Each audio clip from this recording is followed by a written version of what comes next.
or characterized by domains relevant features as defined by the user or consumer of this knowledge. It is also reinforced by set of logical relationships that connect the content or various components or attributes of this knowledge system. We have used two words. I'll brief them. What to observe in any knowledge system is because it is organized and dynamic. I said it's organized and dynamic. Because it's organized, it is more closed. A very organized structure is generally very closed. For example, your college or university where you go, it has a compound. People on the road simply cannot get in. And then within the class, it's also closed. Unauthorized people or somebody curious just cannot walk in. You are allowed to teach. Somebody else on the street, even if he's a taxpayer, he cannot come and say, I want to teach. So basically, organized structures are closed. And when I say dynamic, they are also little open for change. Very open for change means very dynamic, which means it is not organized. So because it's dynamic, changes are possible, yet the changes are slow, sometimes very slow. Eventually or sometimes it becomes explosive. We call this reform. In fact, one of the best examples for this is how the Protestant sect came out of mainstream Catholicism for a little over after 1,000 years of beginning of Christianity. So there were a lot of protest and asking for reforms, all that. And so the Northern Europe predominantly became Protestant. Okay. Such things have happened. We are much more in India than what has happened in Europe or in other places. Many independent knowledge systems exist and have been more competing than cooperating. This is the problem.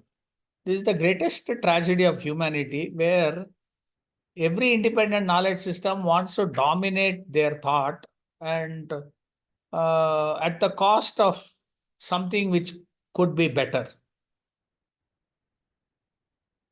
So nobody is actually sitting and saying, let us get the best of all, because there is no single knowledge system which is universally good. Every knowledge system has its good and bad, relevant and irrelevant portions. But it is like a package. You take the whole thing or you read. Nobody is there trying to synthesize the best of all. Very few are trying. Many are doing it only at an individual basis, not at an institutional level. Okay. Knowledge systems are evolved entities. All knowledge systems are evolved in their own way, in their geography, in their social context, etc., and are characterized by behavior who use this or are dependent on this. You have wide variety of people who depend on knowledge systems. Some are fundamentalists, some are practitioners like most of us, some are observers like some of us, many are skeptic, and a large number of people are blind followers. You see this in jatras and all that, where hundreds and thousands of people go, but if you ask them what it means and all this is, I just believe in it, that's all. So they neither have explanation nor justification, and it's not necessary to. Okay. This is apart from material aspects based or related to the knowledge system, which is also dynamic. So as we become more material society, more material issues will dominate our knowledge system. For example, all of us are worried what is the price of petrol in the petrol bunk every day in the morning when we go. Indian government is worried what is the value of the dollar every day, even though dollar is not a currency which can be used in the country. So these are the things which are slowly coming. More and more material aspects dominate knowledge systems. Many hundreds of years back, religious issues dominated. And so you now have a mix of various proportions in every knowledge system.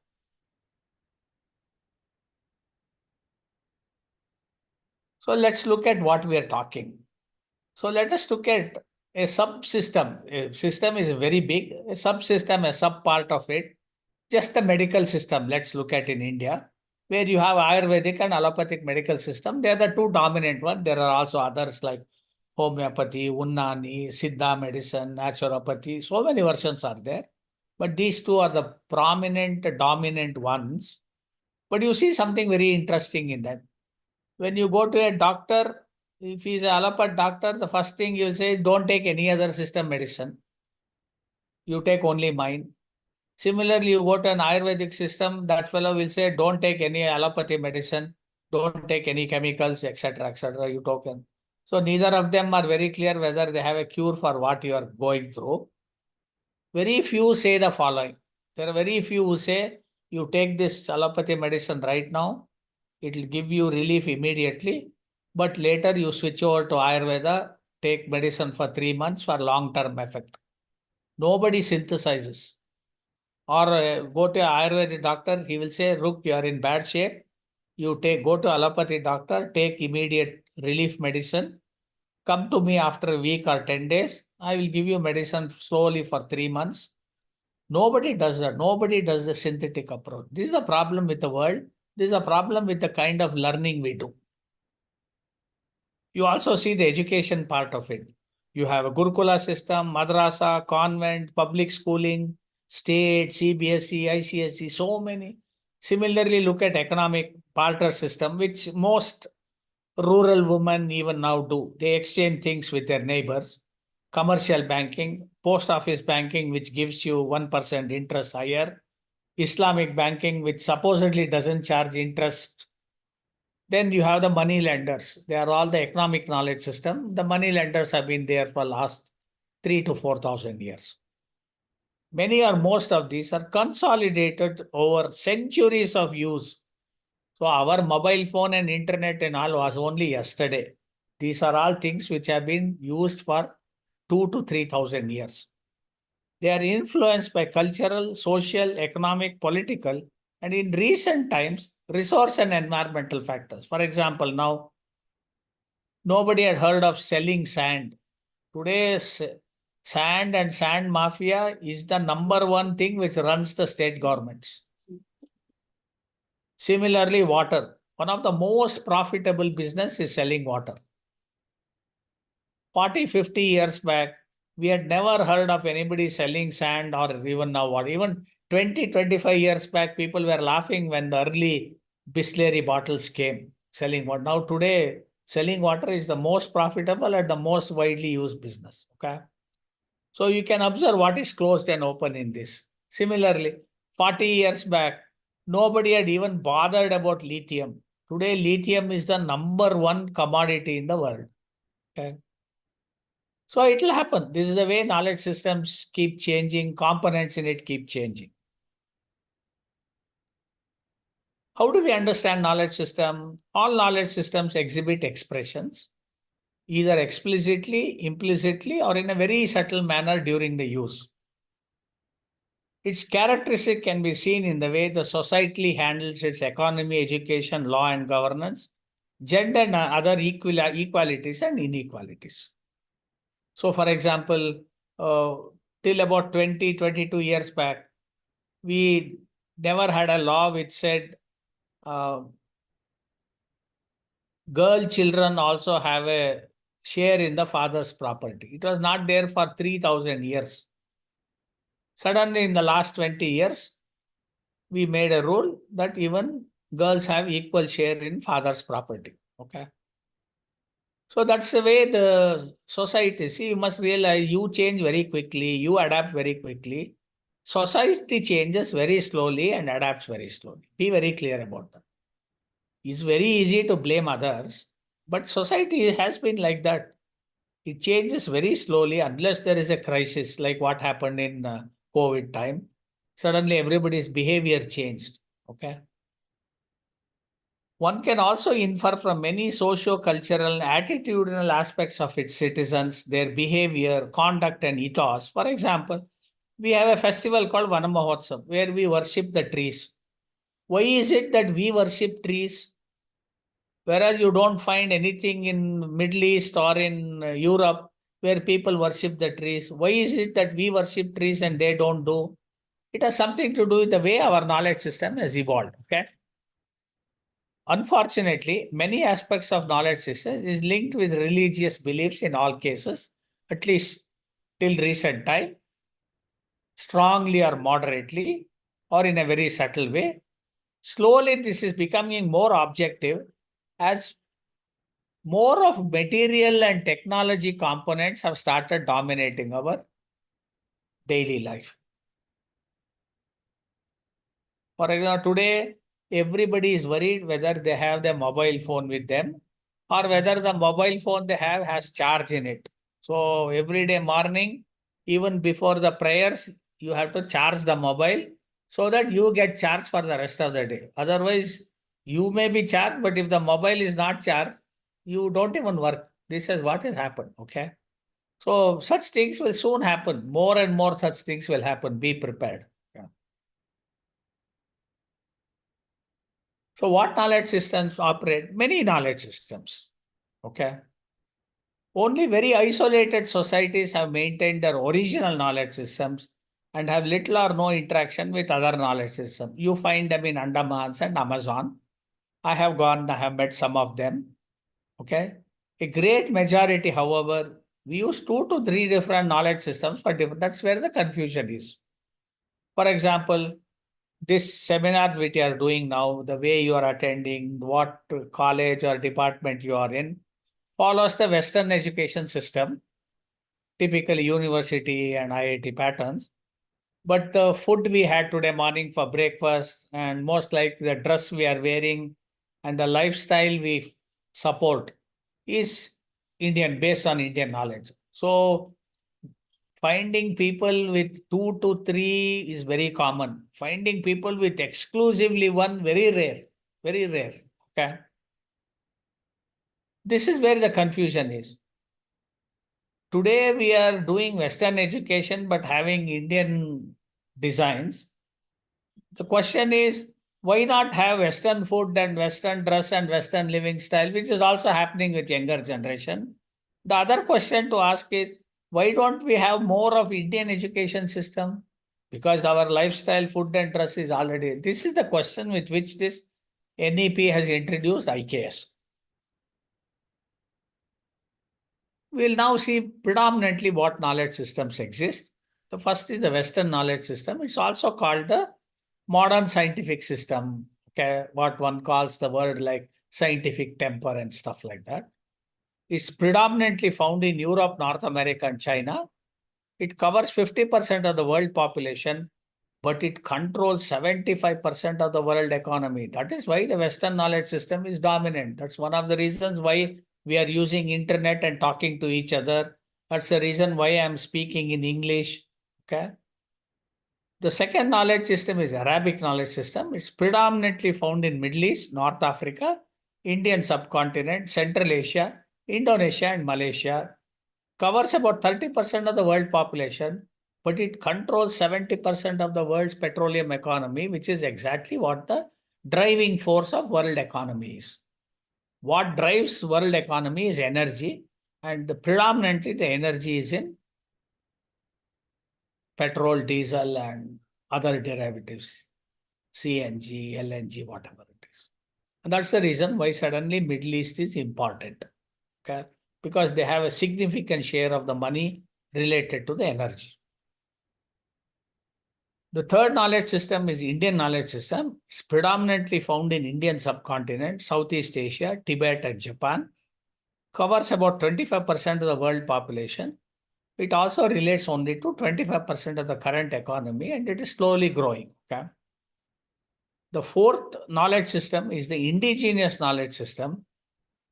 Exists in all parts of the world in isolation, more so in India, Africa, and South America. They cover about 5% of the world population, but it is because of this indigenous knowledge system that all other knowledge systems have evolved.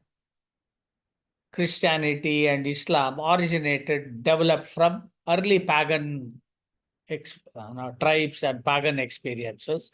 Similarly, India, so many tribal gods and all have become mainstream gods. Our idea of cooking, our idea of dressing did not come with us. It came with our predecessors 6,000 to 8,000 years back. We have just improved on it. Okay. So we need to note that no society now lives exclusively on one knowledge system. except the indigenous knowledge system. Many live with a blended version of 2, 3, or 4, and this mixture is causing problems. In fact, you find it very common in most houses. Parents send their children to elite schools and colleges. And when the children grow up, these people complain saying, oh, he is adapting, he is becoming Westerner, he is eating that, he is having his own lifestyle, he wants to get married to some girl in his own way. Oh, I don't know. Why did they send them to those schools then? Schools and they want all their children to go to IIT, but they don't want to live like Americans. This is the problem with society. Okay. So this blending of proper ratio and proper components is causing serious problem. We had COVID, so we made everybody go online. Now we complain that all children are addicted to screen. And so Western societies have already taken steps. They have banned all social media, everything for children up to 15 years. I wish they do the same to India also. Okay. So this is the problem with society and humans. They always are in wrong proportion with wrong components, and all the time they are complaining.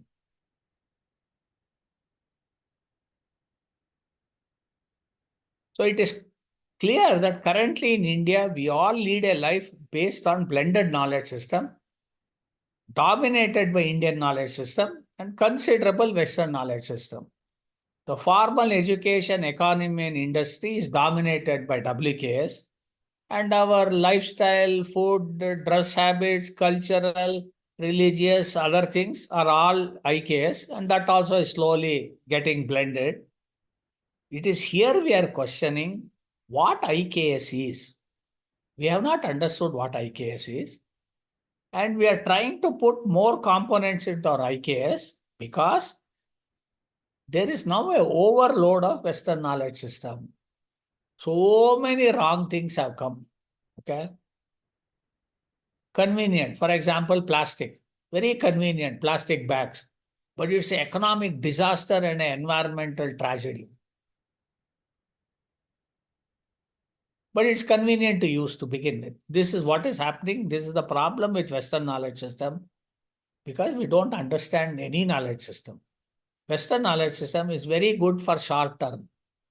It has lot of long-term consequences which cannot be solved easily. Indian knowledge system is very slow, doesn't have immediate relief or solutions. People don't have patience. So most of the Western products are designed knowing that humans don't have patience. And it's a big hit. For example, remote control TV is a big hit. Once the remote control came, TVs without remote control stopped selling. Why remote control? Who wants to go all the way, walk till TV screen, change the button and come back? Sitting here, you can click. Same thing is happening. Everybody loves remote control. They want to enjoy. It is convenient. But eventually, in the long run, it's a big issue. Okay. So the dream to live by significant component of IKS only.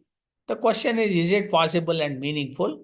More important, is it economically productive? For example, if you go back to IKS or start using more of IKS, you cannot use mobile phone. So you better start writing letters and posting it and waiting for reply.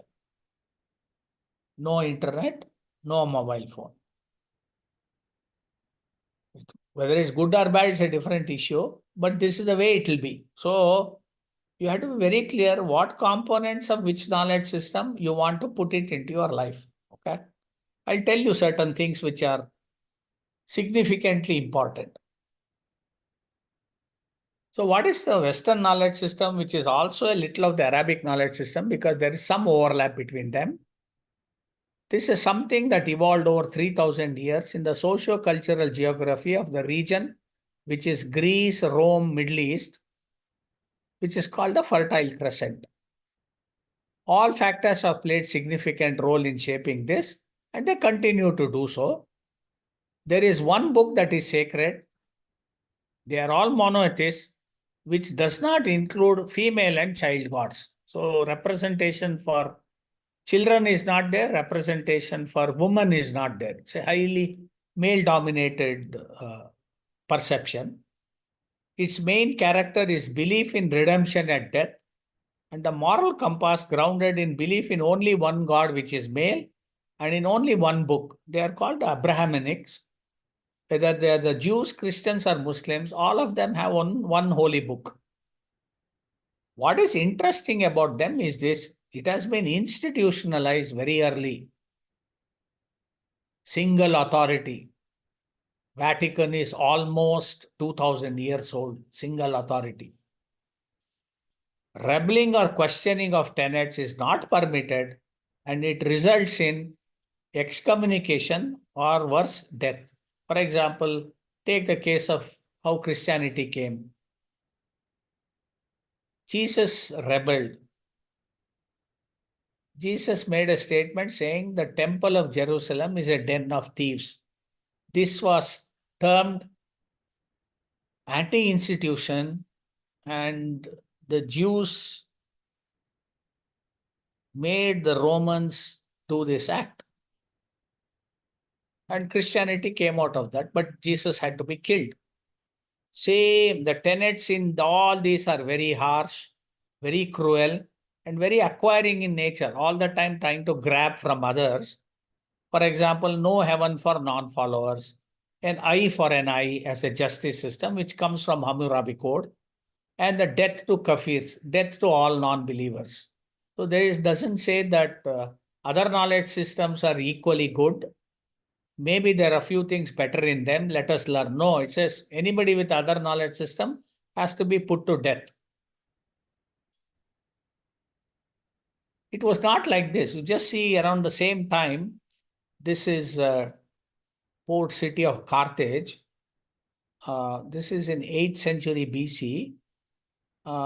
Between the 5th and the 3rd century BC, it was the richest city in the world, richer than Greek and Rome. They had a female god called Tanit, okay? And today this place is exclusively 80% Islam and 20% Christians. In fact, the Rome sacked Carthage, burnt it down, and they really had the finest architecture and culture, but much better than Rome or Greece.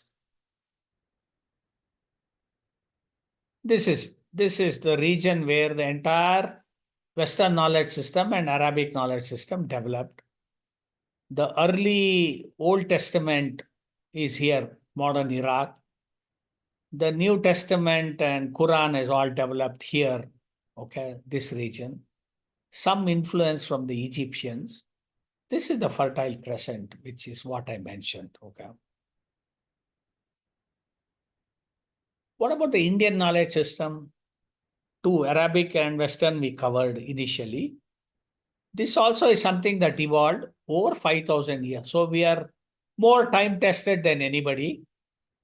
Here also all factors have played significant role. However, the changes, there is no one book that is sacred. So we are called people of the books, multiple books. We are also polytheists. We have multiple gods, including female and child gods. And we are highly non-individualistic. There is no single point of authority. The best example is Udupi, where you have 8 months controlling the ruling group there by rotation. So you are at any given time, you have 8 parallel authorities. If you don't like one, you can shift to the other. So it has either not been institutionalized or it has multiple institutions around different philosophies, thus multiple parallel authority, each can suit oneself, move to the other, or even disown everything. Non-believers and atheists are also valued and valid. Rebelling or questioning of tenets is permitted and very frequent. That is the reason why we have so many fragmented philosophies and ideologies and thinking. tenets in these are very gentle, very bountiful, and always giving in nature, always sharing with others, accommodating and others. The reason is very clear. The geographies in which this knowledge has evolved looks like this. Look at this. Barring a few portions along the river, the rest of it is desert. Even here, all these portions are desert. Even here, it is desert. Only along the river banks, you will find some trees and plants. That is why they don't have Vana Mahotsav. Whereas we have different. Look at this. This is how Indian knowledge system evolved. It evolved in a background like this. This is a village in Nepal, which is the last village before base camp of Mount Everest. So you had 365 days sunshine, you had 365 days water, you had 365 days food and fodder, plants and animals. So we have started worshipping everybody who has been responsible for our good life.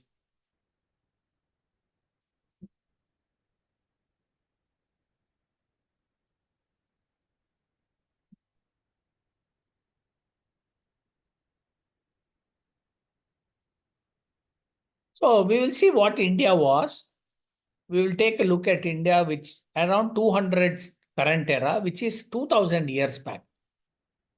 We will see what India was 2000 years back. And this is a mature situation. So as society changes very slowly, the beginning of this situation was 1500 to so approximately 3,500 to 4,000 years back. It mainly centered around two things: natural resources. We had plenty of natural resources, and converting natural resources to products is a work of skill. Today you call it industry. Earlier people came to share economic value and trade. Trade has been the single biggest factor of influence. This also led to mixing of culture and language. More than mixing, transfer, sometimes translation. Because of translation, poorly misrepresentation, and in some cases, stealing of knowledge also has happened. Okay. So this was how India 2000 years back. This is a document from a Greek document called Periplus of the Erythraean Sea. This is, you can see here, this is Rome, this is Greece, this is the Egyptian civilization. These are the West Asian civilization, including the Zoroastrians and the prior to that Sumerians, Academians, everybody. And you will see here, you will see people trading from what is today Bharuch, Bragyaza, all the way to Cape Comorin and little on the east coast.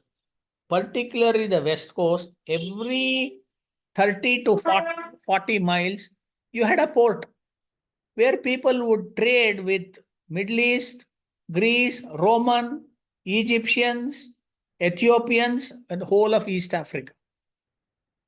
And there was one small route, land route, which went to China, which is the Silk Route. This is the more important route. And you can see here every place. In fact, for those of you who are little familiar, you had a small port called Sopala, which is today Nalla Sopara, which is a small railway station on the Western Railway in Mumbai, local train. Similarly, Kalyan, Mandagora, which is Madgaon, and all the places, Barkur, Bhatkal, then Mangalore, Kozhikode, particularly Kerala coast. And you also had a few on the east coast. So what were they doing? This was how, and there are good documents to show that in the beginning of monsoon, prior to monsoon, which is called the Mausam, trade winds, little over, everybody would come by land, sea, all that. This part is land. And again, take the sea route, come here and wait at various places. Approximately 400 to 600 ships would come to west coast of India.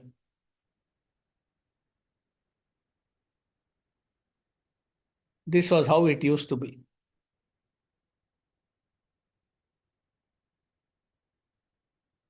This is a situation 1,500 years before that, approximately 3.5, 4,000 years back. People were still trading with this part. This is the Indus Valley civilization, River Indus. And you can see here all dry and desert, either a hot desert or a cold desert. The only greenery you see is here. And this was the most productive part of the world then, producing huge amount of goods. And they would exchange, and they would not cross the sea those days.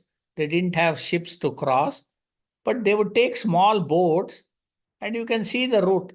They would all come along the coast. It's called sea hugging, coast hugging.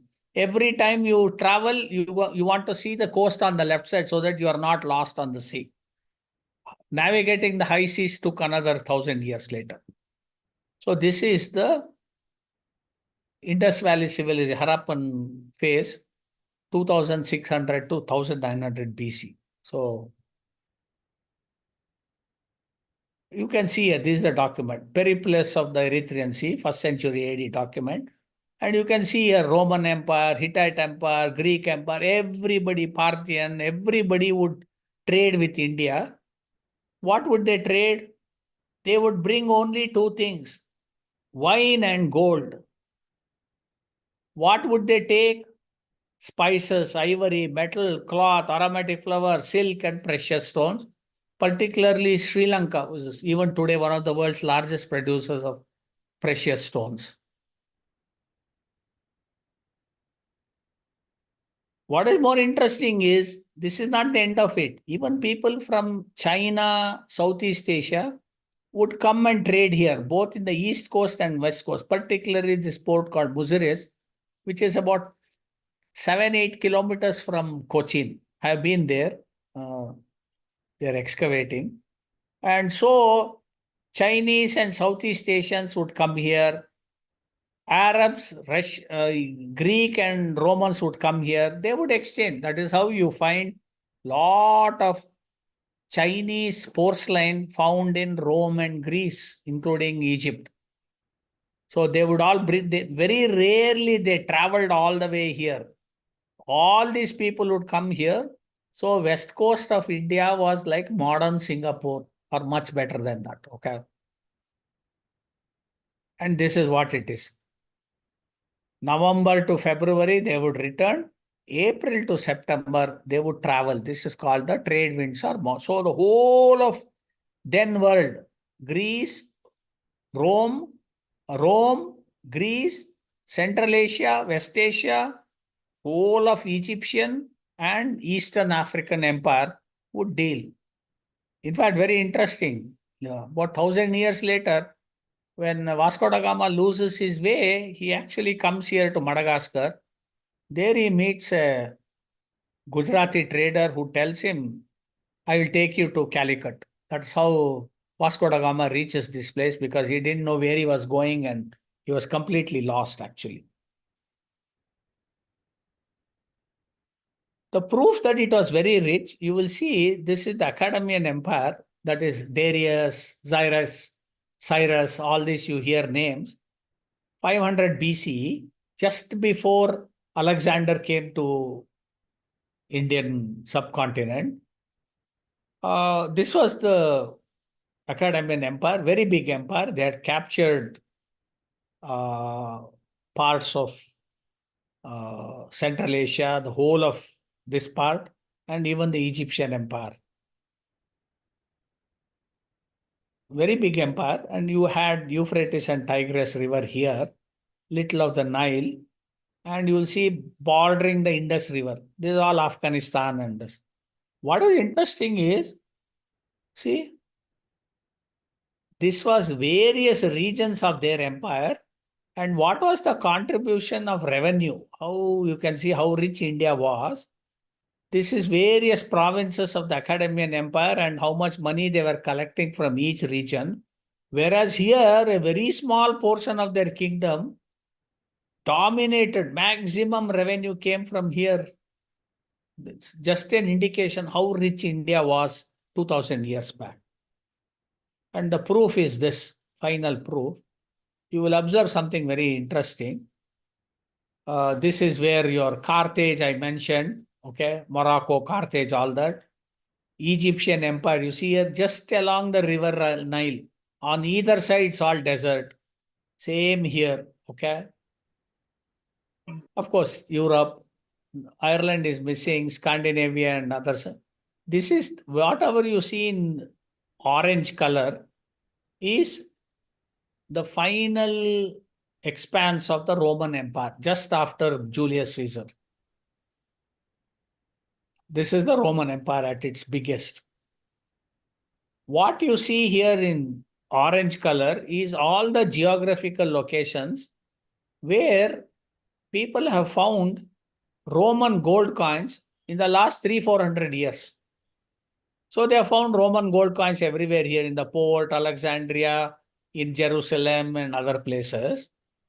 Not surprising because this was Roman Empire. And in Roman Empire, people would be carrying Roman gold coins. Occasionally they would lose, some would bury it, all that. So now when you dig, you have found everywhere. Why is it that you have found so much here? This was not Roman Empire. This is Malabar coast. This is Sri Lanka, little on the what is today Orissa, Andhra border. Where is it that you have found so much of Roman gold coins here? Because they brought Roman gold coins. Gold was the only commodity for exchange because they did not have anything to share with us. Wine they would bring to get few people drunk perhaps, but otherwise they would bring bags of gold and collect bags of spices, ivory, silk, cotton and take it back. That's how you see now west coast of India.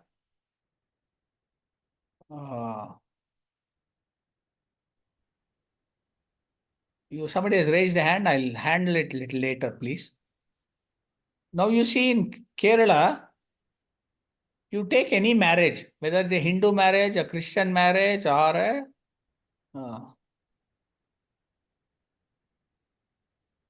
Muslim marriage, all the brides are put with 1.5 to 2 kg of gold because they have been using gold for 3000 years, left, right, and center. Even today, most of the big gold jewelry companies are based in Kerala. This is how it was.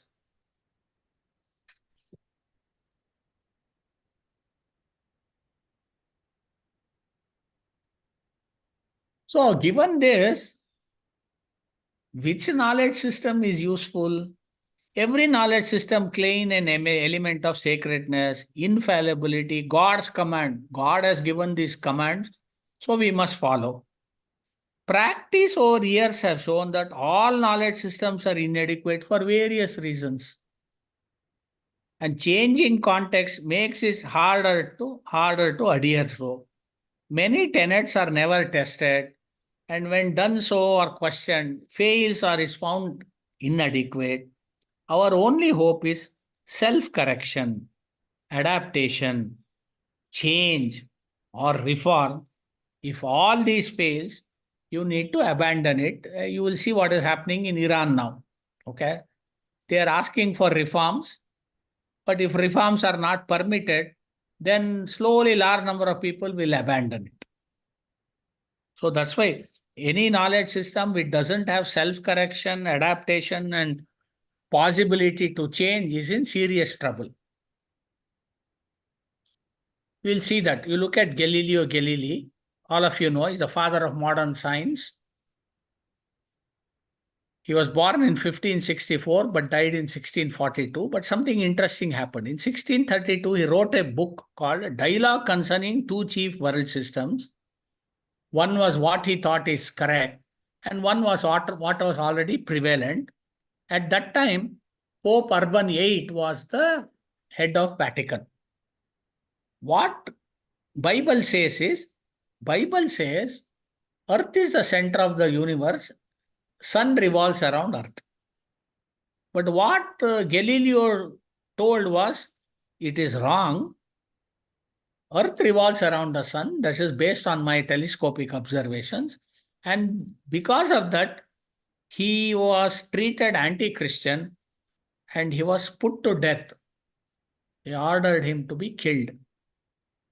But because he was very popular and so many other issues involved, they said, you do one thing, we will not kill you. But 1632, when he wrote this document, from 1632 till he died in 1642, he was put under house arrest. And of course, today, Earth revolves around sun. Very similar thing happened.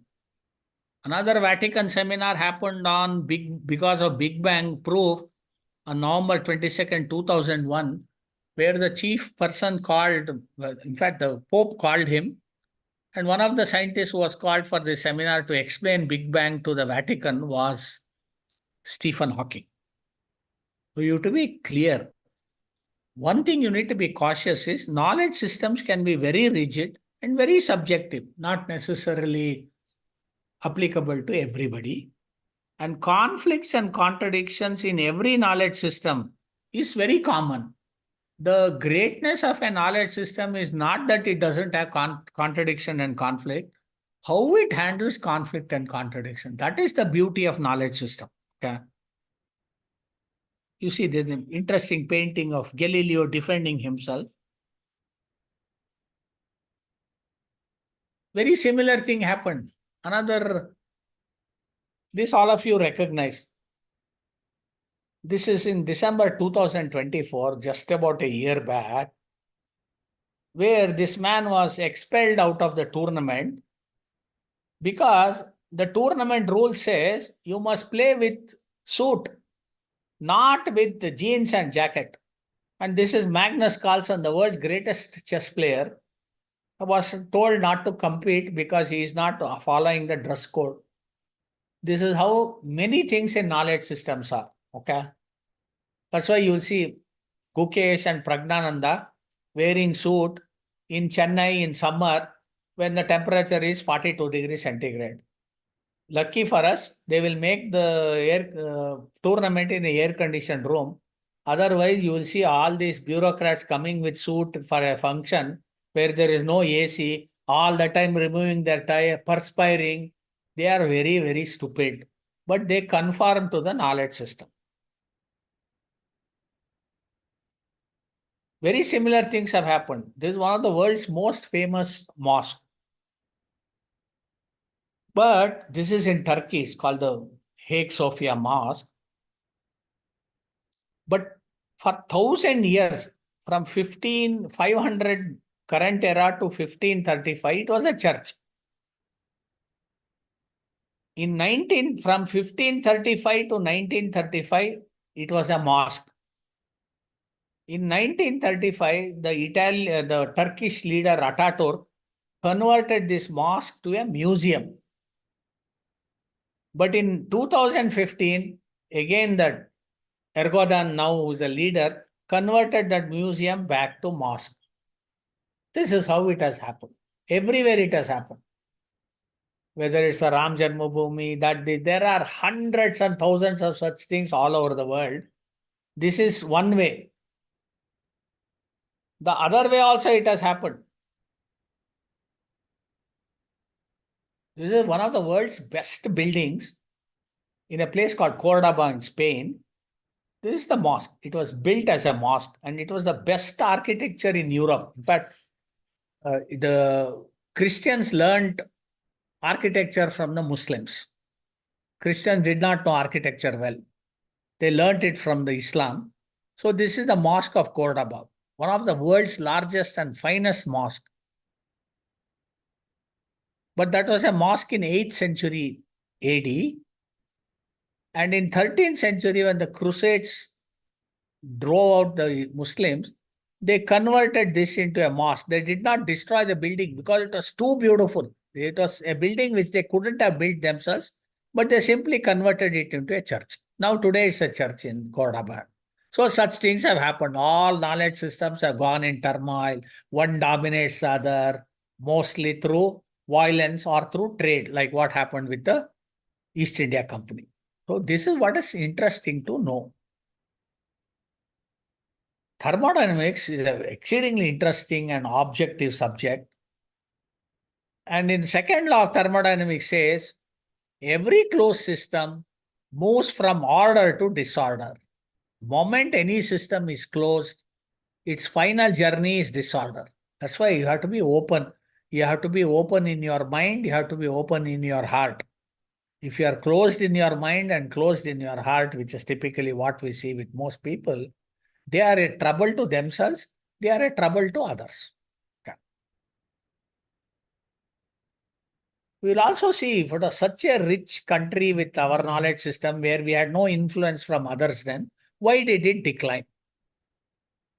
Indian knowledge system was suppressed by the Arabic knowledge systems right from 12th century till 18th century. It was still vibrant in many local geographics pockets of it. And much of these pockets were in South India. That's one reason why today you still see South India to be economically, socially, culturally, educationally, behavior-wise, diversity-wise, better than North India. North India had a huge onslaught. The real damage to Indian knowledge system came from the British colonial rule, which started in 1825. For example, you see, we have Vana Mahotsav, but just about 3 months back, the turmoil in Bangladesh, they are now setting fire to a large banyan tree, saying that this is un-Islamic. And trees are the source of life. Without trees, you have no life.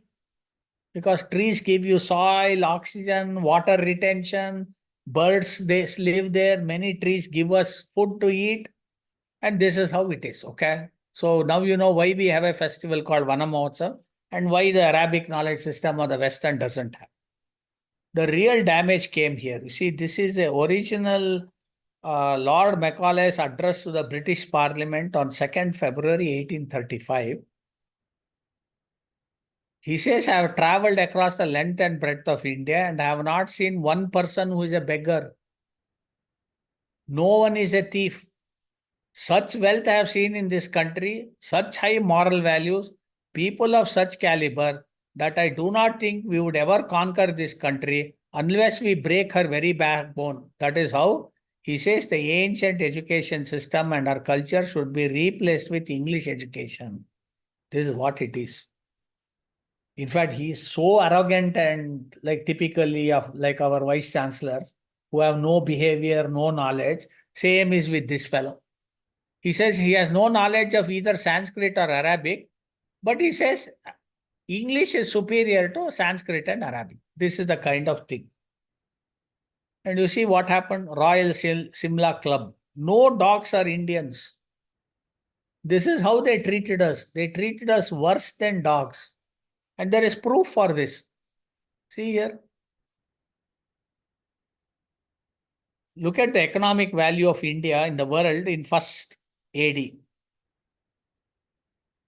34% of the world GDP was with India and about 26 with China. So together India and China took up 60% of the world GDP. It started declining. How much did it decline? It declined till about 24%. India's GDP in world contribution declined to 24% at the time the Britishers came. Why did it decline? Two reasons. One, it declined because of the Islamic conquest. And more interestingly, up to around 10th century, it declined because Rome collapsed. Rome was the biggest source of wealth to us. Trade with Romans.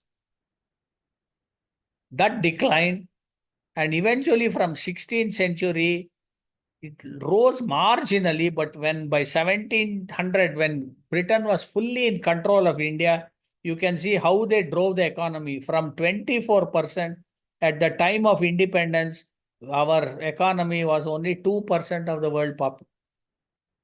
They reduced our rich country to a poor country. This is what the Britishers did. Whereas at the same time, you see, they improved. They reached what India and China was. And of course, now after getting kicked there, after World War, they are slowly reducing.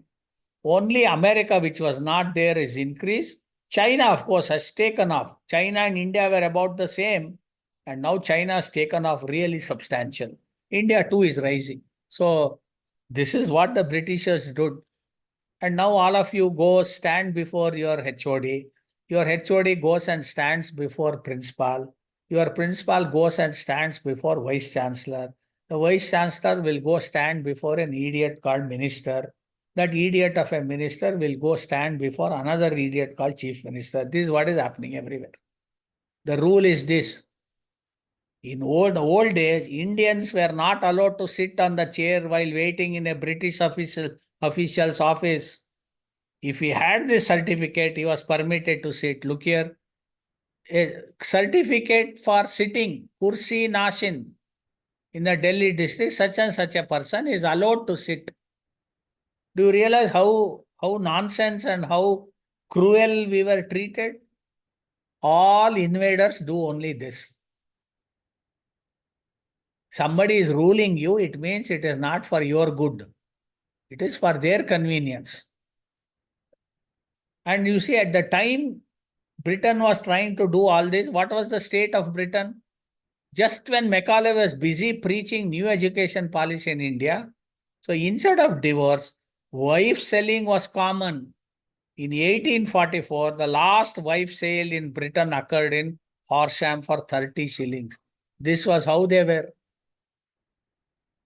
Culturally, very, very crude.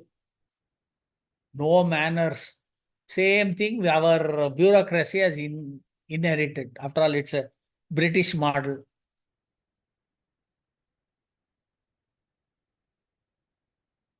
And even worse, how rigid knowledge systems are. You see here, graves of a Catholic wife and a Protestant husband who are not allowed to be buried together.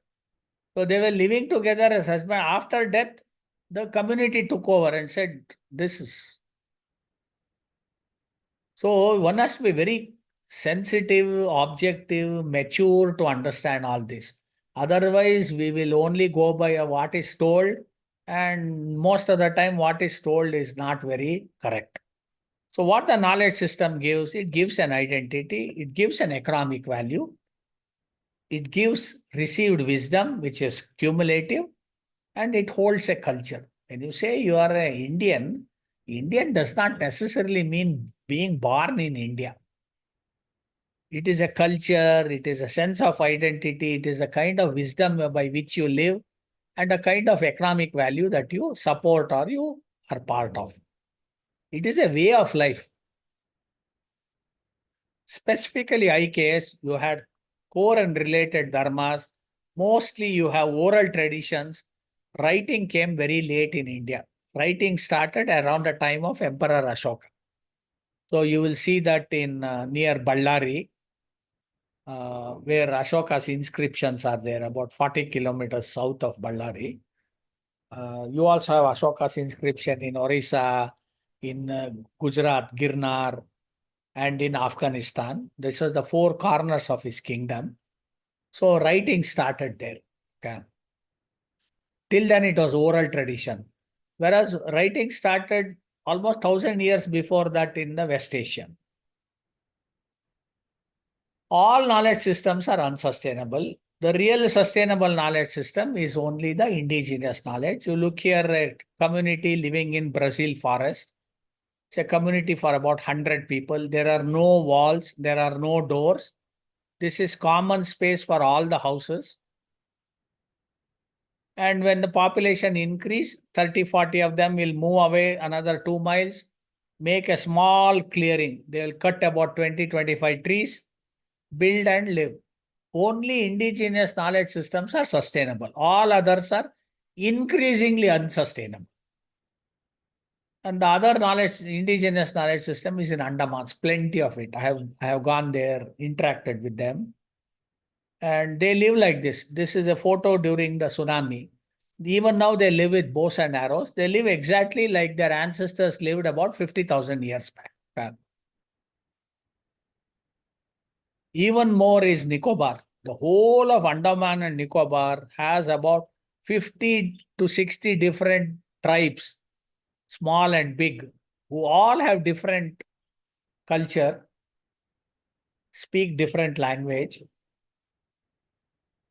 and they have been living like this continuously for the past 60 to 70,000 years. They are not bothering us, we are bothering them. And you will see what happens when institutionalized religions take over. This was Africa. At least 30 different culture, 30 different language, 30 different philosophies living. Today, after the Westerners dominated, practically the Africa looks like this. Entire diversity has been killed, and now there's so much conflict between them.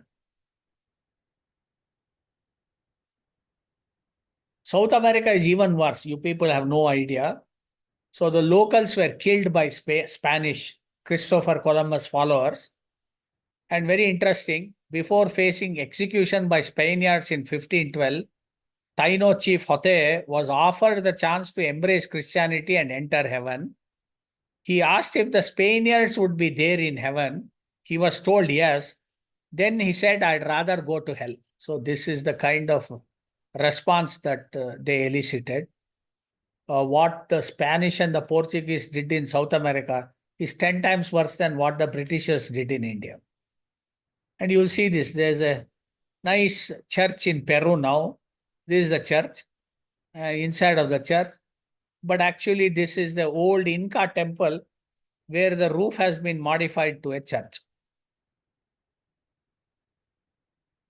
You will see, for those of us seriously want to know what happened in South America, there's an exceedingly good book called Guns, Germs and Steel by Jared Diamond. It was an international bestseller, and he says how Spanish and Portuguese people took over South America with very little soldiers and all. It had mostly with diseases and other things. So this is the reason why IKS is in NEP, because we need to understand what we are and how we are, why we are, so that we can make improvement to our life. And there are problems with IKS. There's acute shortage of trained faculty, people willing to take up IKS courses. It will increase the burden of students and much more. Where are the jobs if you know IKS well? If you know programming well, there are some jobs.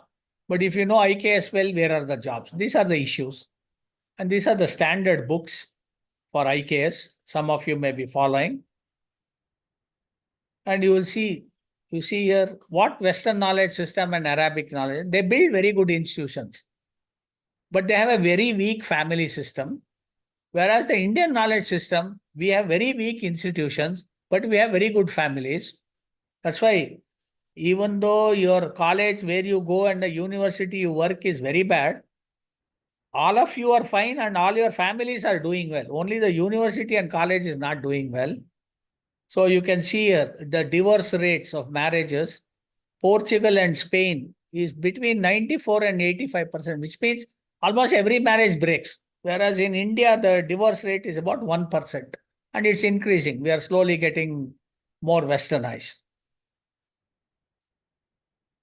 And the most sustainable is definitely indigenous knowledge. But among the other three big ones, the way Indians see it is the only sustainable way. You see here, Indonesia is very close, 0.9. India 0.8 means this Argentina 7, Australia 5.5. US means to feed people by 2050, the way US eats, you need 5.5 more Earths to feed everybody in the world like an American. Whereas you need less than 1 Earth to feed like a Indonesian, but stable Indian way. In fact, Indian food system is the most superior food system. People don't. There are Indian food and dress is unbelievably superior. There are other things we don't adapt. And you can see here how it was 2000 years back. And this is where there's a small town near Kabul. The old name for Kabul was Kuba. Kuba means in Sanskrit a high altitude place, and the height of Kabul is 5,800 feet. And in this small called now Vihara University, up to 714 current era, Sanskrit books and scholars were taken to Iraq for translating books into Persian from here. And you will see more of this later. You will also see something interesting. You have a lot of people from North Africa coming to India. North Africa had very good trade, like Carthage I mentioned, very good trade with Southern Europe, which is Italy. If you want to go to Rome by land, you have to go like this. But if you want to go to Rome, you go like this on land and take a small boat across and reach Rome. That's how this visitor called Ibn Battuta came from Morocco all the way to India. He spent 2.5 years in India. And so there was a link between North Africa and India. I'll come to that later, because this is the reason of stealing that happened. I will stop here. We will take interaction now and continue when we get back.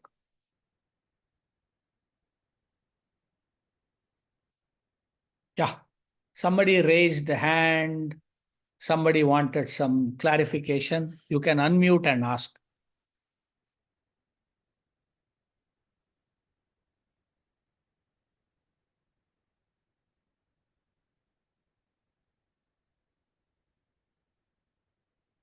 Hello, any questions, comments? So it was a very good explanation from your sir. Really good information and explore so many things from your end. So for the past 4-5 days, we didn't get this information. Really, in IKS, wonderful information actually. I asked for questions and clarifications. But are we getting PPT, sir?